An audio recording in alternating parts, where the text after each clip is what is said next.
Welcome to our channel, dear soul. Thank you so much for joining us. I'm Shannon. And I'm Shay. And this is Awaken with Terra Flow. And we are exploring the deep mysteries of the universe. We've been working our way through the Bhagavad Gita, and we welcome you to join us. Yes, thanks for being here with us on our spiritual journey, our spiritual awakening as we uncover the ancient wisdom in the Bhagavad Gita. I want us to show the different versions that we're working with.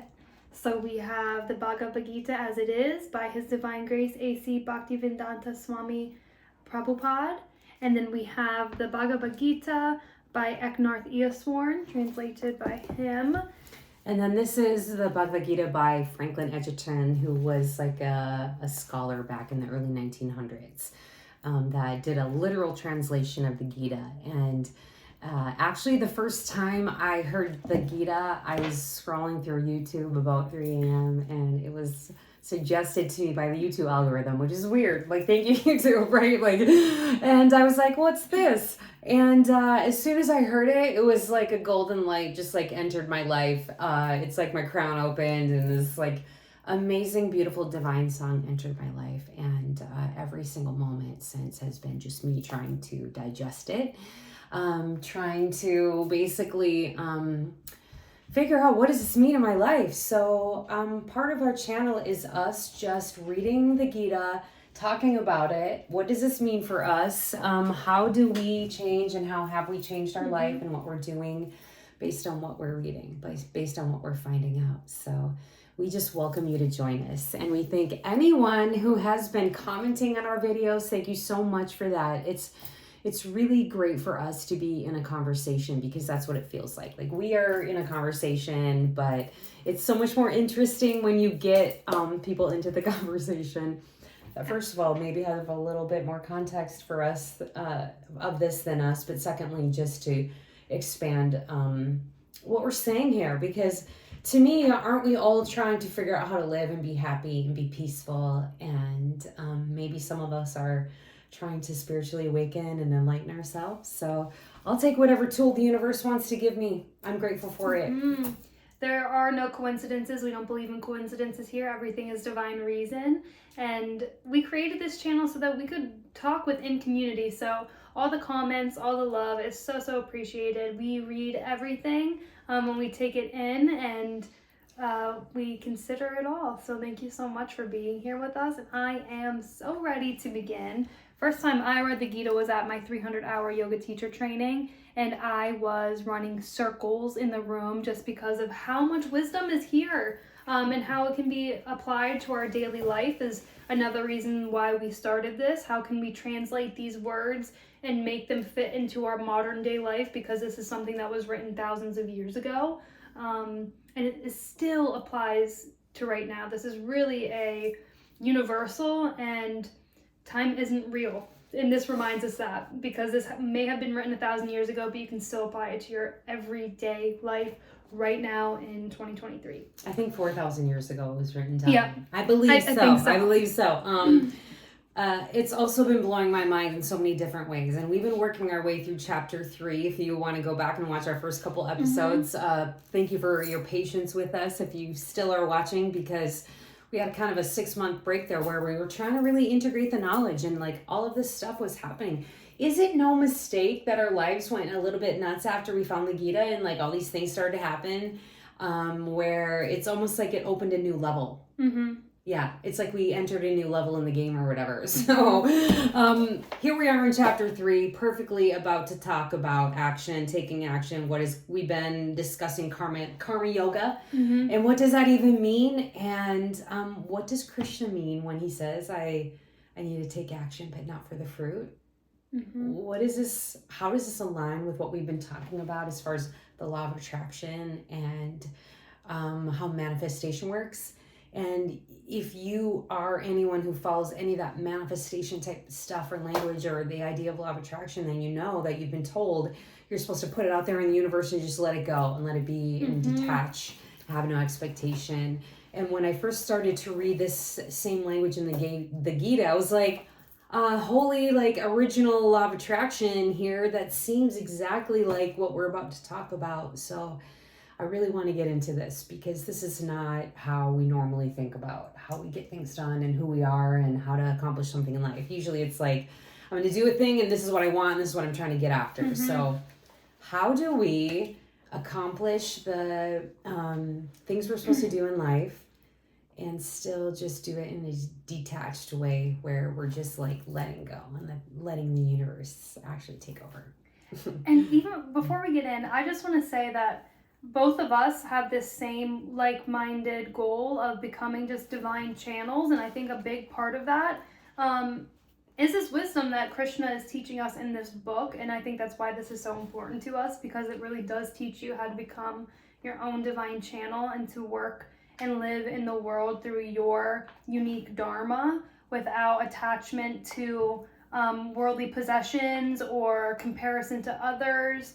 And that's why this book is so influential and so important to me. And so I do think we should just jump right in. We are on chapter 3, verse 6.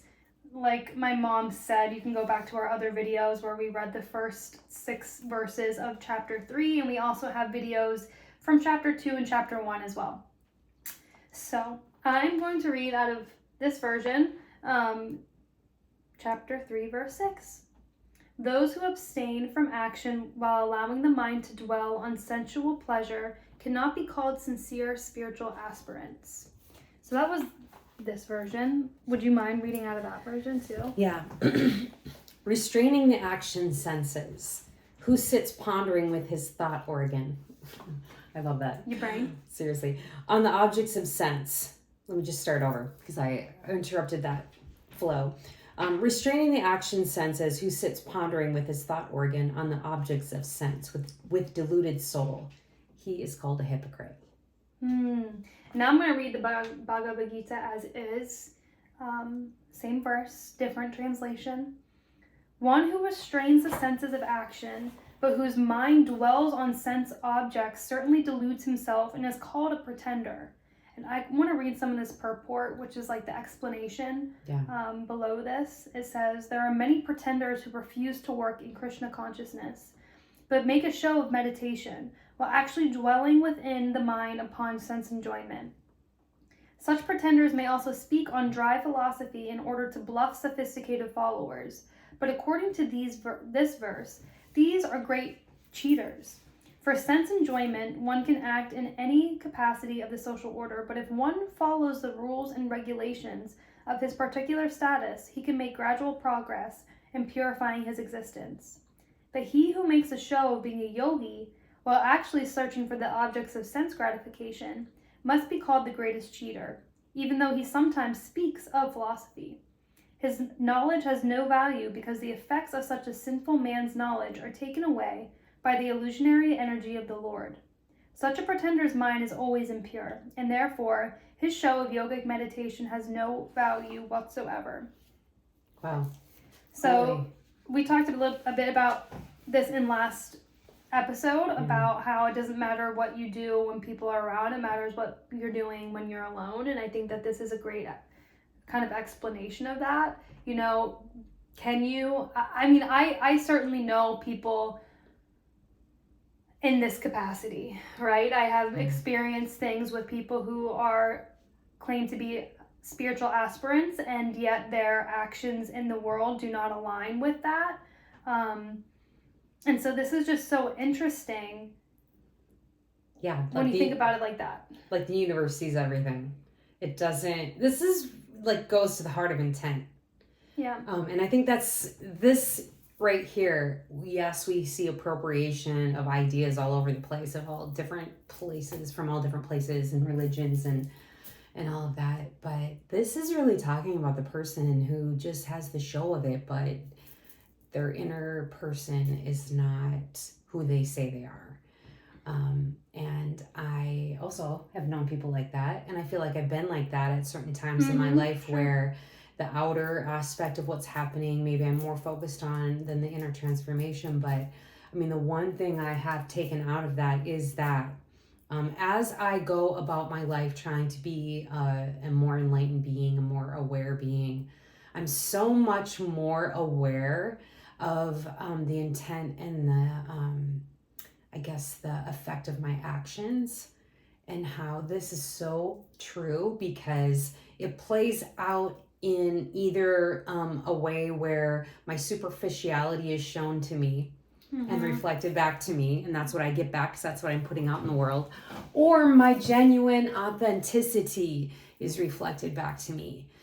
When I do something and I say, thank you, universe, for this, and if it's going to make no one else on this earth happy but me, it's like worth it. Yeah. Do you know what I'm saying? Like, I'm worth it, and so I can't worry about if somebody else takes whatever it is I'm doing and uses it for good. I guess that's part of what I'm taking. This is so deep, though.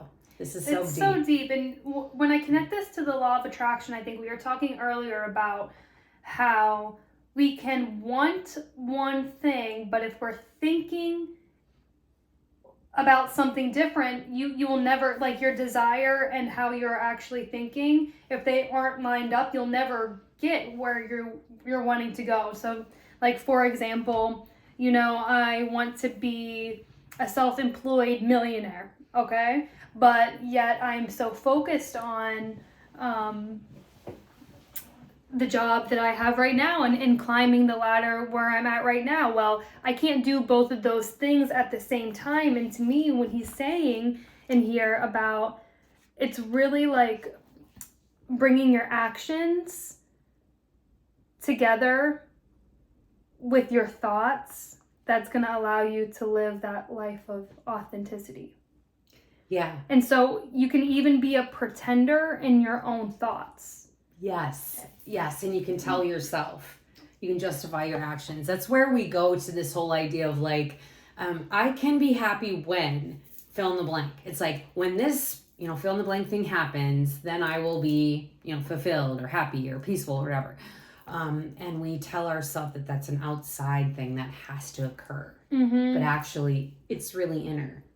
So to me, like, part of what he's talking about there is that inner, what am I attached to here? And when he's talking about the senses, it's like the gratification in some way of, is my outer reality gratifying me?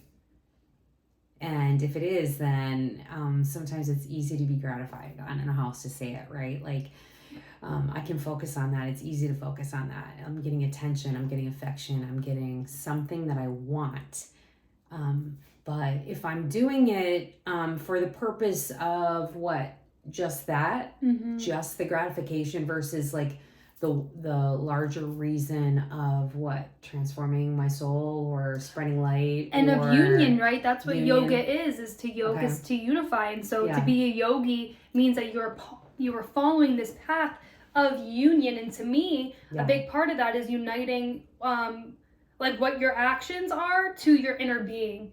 And so you can't do that if you are pretending to live a different life than what you should, Yeah, okay, so this is kind of where I've struggled on, like, what level do we get to here? Because you can break yourself down to compare yourself to others where you're like, okay, well, clearly I'm not that person. Clearly I'm not going that far. Clearly, like, there's more I could be doing to align myself with spirituality. And if I really cared about this, we said this last week, why aren't I sitting in a cave somewhere just meditating and praying? Because if I did that for 10 years, I probably could get pretty spiritually awakened. But am I doing that to, what's my purpose in that? Is my goal in that to commune with the universe and who cares what the outcome is? Or am I doing that so I can be like, hey, everyone, I just meditated for 10 years in a cave and I have really interesting, wise things to share now. Please listen to me. Is that a matter of, again, back to intent? I think so. Always goes back to intent, right? And he says that in prior verses, that it really, what's most important is your intention about the thing. And even here he's saying that too.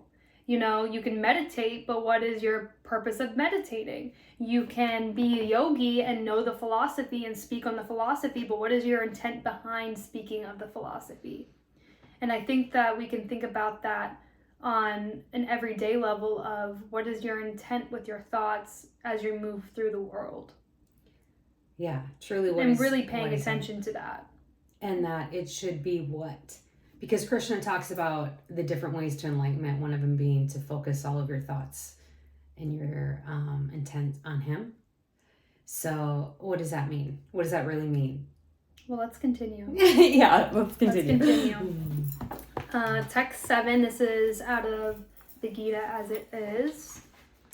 On the other hand, so I'm going to actually back up. I'm going to read verse 6 again, and then I'm going to go right back. I'm going to go right into verse 7.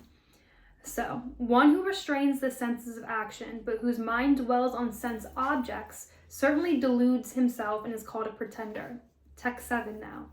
On the other hand, if a sincere person tries to control the active senses by the mind and begins karma yoga in Krishna consciousness without attachment, he is by far superior. Do you want to read some of the purport, or do you want me to? Yeah, no. Instead of becoming a pseudo-transcendentalist for the sake of wanton living in sense enjoyment, it's far better to remain in one's own business and execute the purpose of life, which is to get free from material bondage and enter into the kingdom of God. Okay, that's like sort of what we were talking about last week, about where Krishna even says, or Arjuna says to Krishna, like, okay, if that's the way to enlightenment, why am I fighting? Like, why aren't I just praying and being devoted somewhere? And Krishna's like, because you're here to be a general. So, like, you have to be the best general you can possibly be. So I'm here to be this random person. So I have to, like, execute that as best humanly possible. I have to play this character out to the best of my ability. And if I do it with Krishna consciousness, then that's what matters. It doesn't matter if the only person I affect on the whole entire experience of my lifetime is me. If I do so in Krishna consciousness, I've got it. Well, and is that it? Yeah, well, because you are everyone anyway, so yeah, that's where it comes back to. Yeah. I was listening to something that was like, oh, well, are you teaching selfishness? Isn't the Gita just teaching selfishness? And in one way, it kind of is. Because you are everybody, and so taking care of you is paramount. We've all heard, like, can't fill a cup from somebody who's empty, or what's the phrase? You know what I'm saying. Yeah. Anyway, he continues on in here to say that a householder can also reach this destination by regulated service in Krishna consciousness. For self-realization, one can live a controlled life as prescribed in the Shastras and continue carrying out his business without attachment in a way that makes progress. A sincere person who follows this method is far better situated than the false pretender who adopts show bottle spiritualism to cheat the innocent public. A sincere sweeper in the street is far better than the charlatan meditator who meditates only for the sake of making a living. And so it's so true. We each have a spot. Every role that there is in society is needed. So one is not better than the other.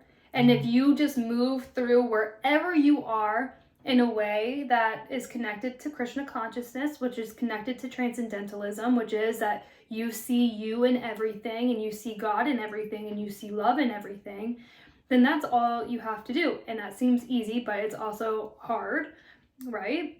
Okay, so this takes me back to the conversation I was having in the comments of our video last time, if you guys want to go back and read that.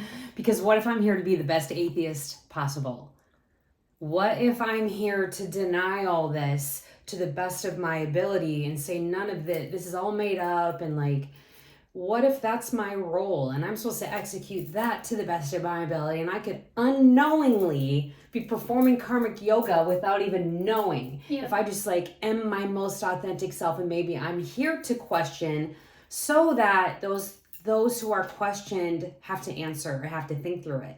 Does that make sense? That's kind of what we were saying, was like, okay, what if I don't even know? Can I be doing karmic yoga if I don't even know it? What if that's just the way I go about my life? Does that count? I think so. And if you think about, I believe in past lives. And so I know that in past lives, I have followed a path that wasn't necessarily in devotion to Krishna, and yet still it was Krishna conscious, and in the same way, I think that's the same thing. Yeah. And in the comments, a dear listener was saying, oh, I lost my train of thought, honestly. What were we just saying? Well, just about whether or not you're consciously on the path of it or you're unconsciously on the path of it. Yes, and the follower was explaining that we need both sides. You need the duality of life to be able to, there would be no Krishna consciousness without people saying Krishna consciousness isn't a thing.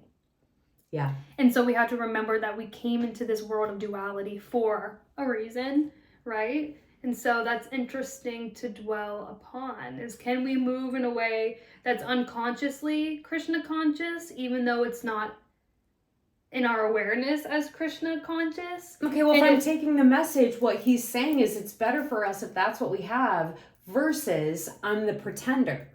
Yeah. Do you know what I'm saying? It would be better for me if I went about my life unconsciously, basically loving everybody, or just even like I was like the person who's like the atheist. Okay, so if I'm just unconsciously performing a service to humanity, and that's what I'm supposed to be doing here, and I don't even know it, but I'm doing it the best I can, and it's better for me than the person who reads through all of this stuff or has a certain level of spiritual knowledge that they know about and then just is a faker about it. And just pretends to use it and doesn't really use it, or preaches it but doesn't do it.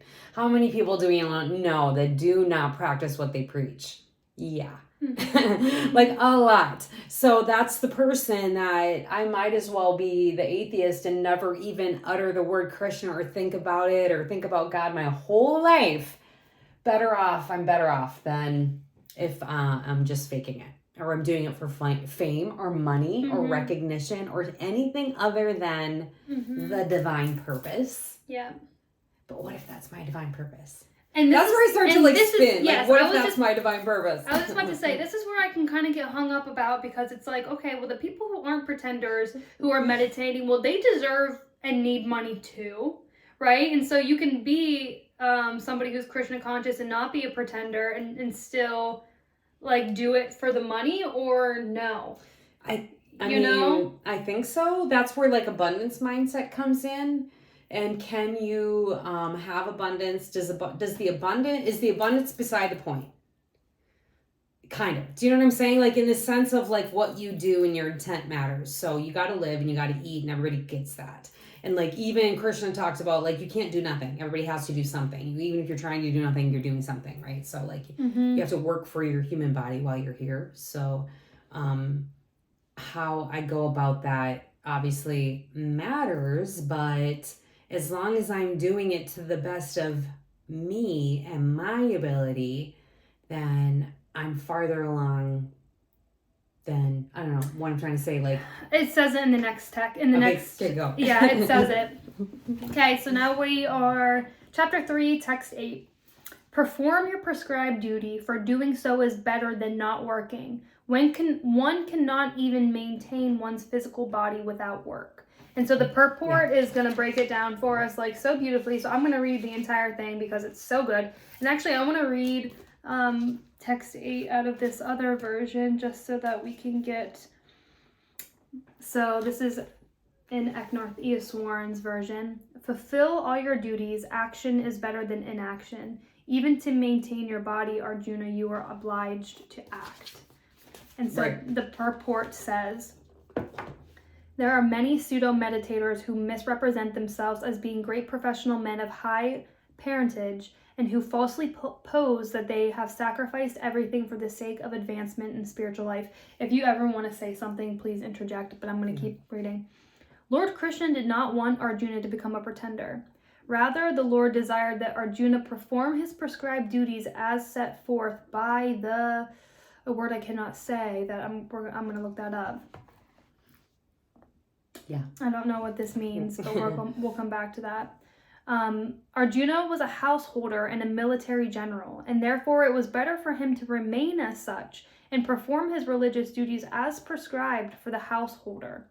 Such activities gradually cleanse the heart of a mundane man and free him from material containment. So-called renunciation for the purpose of maintenance is never approved by the Lord, nor by any spiritual scripture. After all, one has to maintain one's body and soul together by some work. Work should not be given up. What's this word? Capriciously. Work should not be given up capriciously without purification of materialistic propensities. Anyone who is in the material world is certainly possessed by the impure propensity for lording it over material nature, or in other words, for sense gratification. Can we break that down for a second? Just what that means? Anyone who is in the material world is certainly possessed by the impure propensity for lording it over material nature. Okay, we like our things. And when we have things, that's part of the earthly existence, is liking those things and like being attached to those things. Okay. Yeah. Is becoming possessed by the sense gratification. Yeah. Yeah. Such polluted propensities have to be cleared. Without doing so, through the prescribed duties, one should never attempt to become a so-called transcendentalist, renouncing work and living at the cost of others. Okay. So it's like an acknowledgement that you have to like eat and you have to work, and that's part of earthly life. But again, it does seem like it's like, why are you doing it? Don't do it unless don't do it for the fame. And so we have to purify ourselves of the material propensities. What does propensity really mean? Like what you're drawn toward, like what you like what you keep doing, like your patterns. You know what I mean? What is capriciously? Just like just use it in a sentence, right? Like work should not be given up capriciously. Just like without intent, without a lot of intent, or just like spontaneously, or just like that decision that you just sort of like make on the spot without thinking truly through it. It's more like that. I'm gonna read text 8 again just to pull myself back together. Perform your prescribed duties, for doing so is better than not working. And here, what does not working really mean is not trying to like is acting as that pretender. Yeah. Is that what he means? Rather, the Lord desired Arjuna to perform his prescribed duties as set forth. Because of who he was, he's supposed to do that. So perform your prescribed duties, for doing so is better than not. Okay, so if we're thinking about Arjuna, he needed to go into battle. That was better for him than deciding to draw out of battle, because that was his part of his Dharma. Yeah. One cannot even maintain one's physical body without work. I'm going to look up this word right here. Really quick. No, that's true though. So it's not like he's definitely not saying like give everything you own away and just live a life of just thoughts. Just sitting with your thought organ. And he's saying too that that's not even possible. You can't even get to that point until you purify yourself of all of the sense gratifications, and like that's a lot to do. That's a lot. That seems like a lot.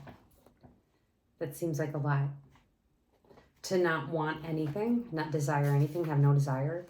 I mean, like Buddha talks about the desire being the source of all suffering. So I get the idea of like desire being something that takes us over for sure. Right.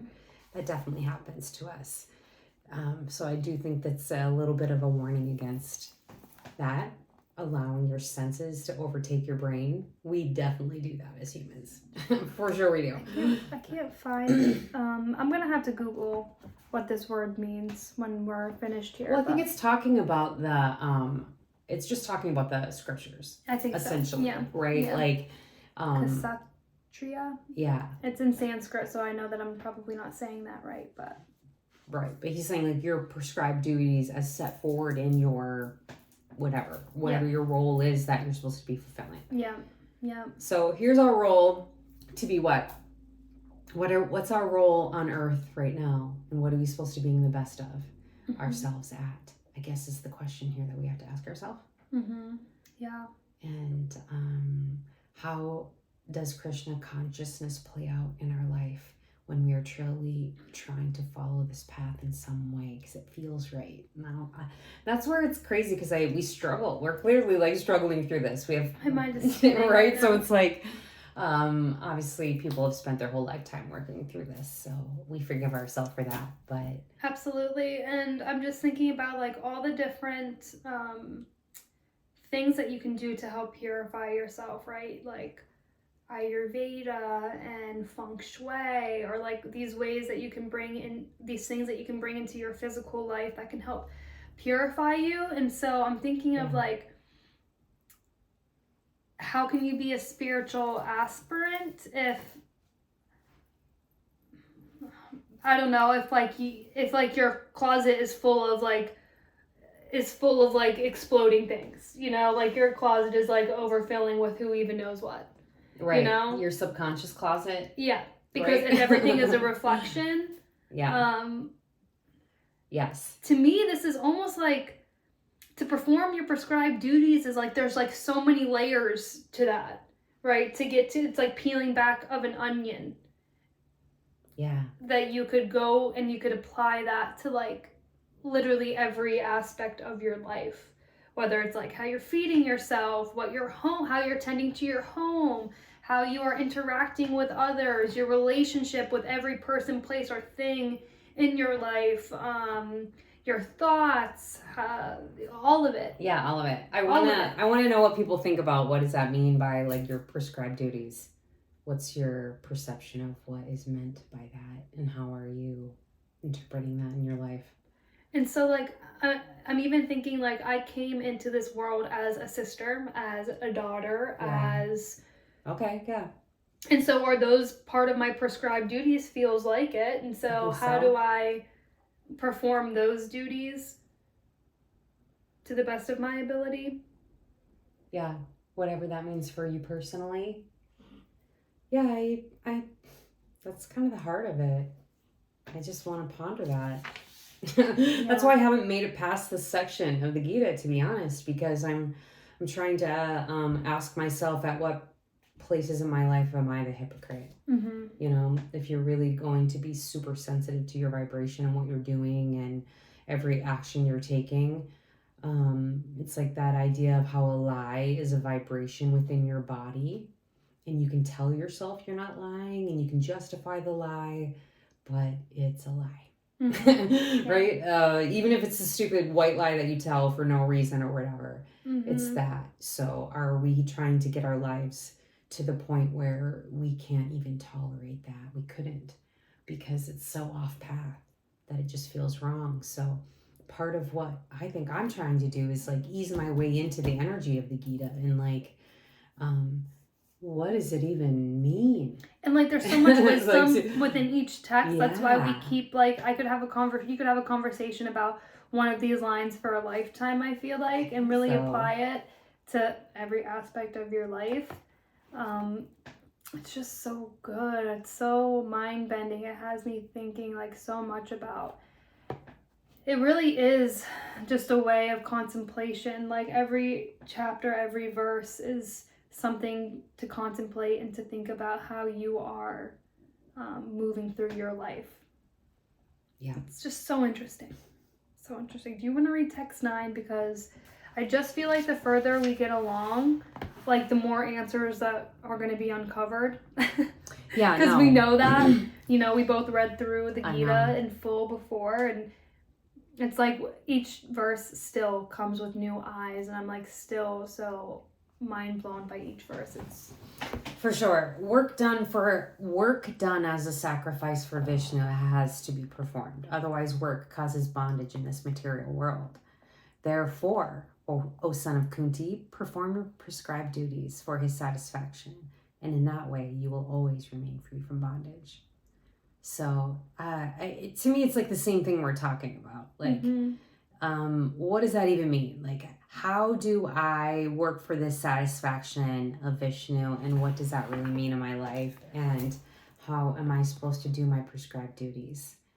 Because I want to do them. So how do I find out what it is that I'm supposed to be doing in life? Right. I think that's part of what we're trying to do here, is figure out what does that really mean. And can I think about all the people who go through their lives with various belief systems, and it shouldn't matter what it is that they believe. They can perform their duty to Vishnu in so many different ways. That's kind of what we were saying earlier. Maybe my duty is to be an atheist. Maybe my duty is to question or whatever. But if I'm doing it for the purpose of what? Expansion of the universe? Yeah, which that's what Krishna is, right? Is just an expansion of the universe. It's a way for us to know us. Is that our duty? Is to know ourselves? I'm getting so tripped out. I know, seriously. I don't want to read. I almost don't want to read more because it's almost like every verse I read, it's like it opens up a level of new questions, and I'm like, wait a second. Sometimes it's just so trippy being a human. So trippy. Because like we chose to come to this time and space. It's trippy. It really, really is. Well, I actually think this is a good place to stop. And I, again, thank you for all your comments and thoughts. And maybe we're a little bit all over the place. But I do feel like this is sort of a reflection of energetically where we're at on this right now. Yeah. Is that... trying to figure it out and trying to really... Yeah. Think of, like I said, to think about these things in every aspect of your life. I mean, that's kind of where my brain is going right now. Is like, how can I really perform the action in a way that is dedicated to Vishnu, given up to Krishna, while also performing the duties that I came here to perform? Like, that is so much to think about. And like, what are my duties and how am I supposed to perform this work? Without expectation of result whatsoever, or attachment to a potential outcome. While purifying my senses, it's like the whole thing is like so much to think about. I just want to praise Krishna and give some love. Thank you, Krishna, for giving us this divine knowledge and for guiding me along the way. Anytime I do become overwhelmed, I always do come back to just thanking Krishna, and just a reminder that he has gifted us this divine knowledge for a reason, and that he is the light along the path that is helping us to figure it out, and that you don't actually need to dwell about it too much. All you have to do is act in a way with positive intent, right? Yeah. So... Right. If I just do everything with love in my heart, I gotta hope that that's what it is I'm supposed to be doing, and that the universe will understand. I'm doing my very best here to figure this out. So thank you so much for watching. Thanks for your comments. Thanks for making it. If you've made it this far in the video, thank you so much. We really appreciate the conversation, and we look forward to keeping it going. Yes, let's continue it in the comments. Anything that you would like to share, any wisdom, any reflections that you have, we would love to hear them. Thank you for being here with us on this journey.